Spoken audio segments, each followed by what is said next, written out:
Samantala, tiniyak ng pamahalaan ang pagsusulong ng interes ng Pilipinas kasabay ng pagpasok nito sa mga kasunduan sa Amerika.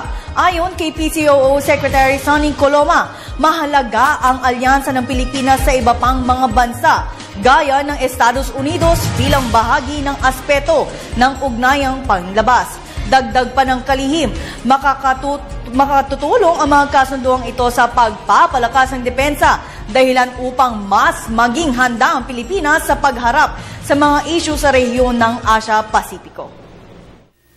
Ang Estados Unidos po ay isa nating matagal ng kaalyado, no, at tinataguri ang ally at strategic partner ng Pilipinas. Meron tayong umiiral na Mutual Defense Treaty at pagkatapos nito ay merong iba pang mga kasunduan katulad ng Visiting Forces Agreement yung nakaraang nilagdaan noong Abril 28 na Enhanced Defense Cooperation Agreement.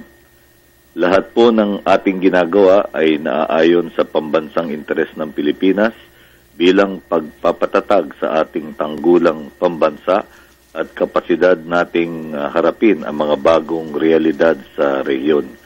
At kung anuman ang magiging kilos ng ibang bansa, iaayon po natin yan sa pambansang interes ng Pilipinas.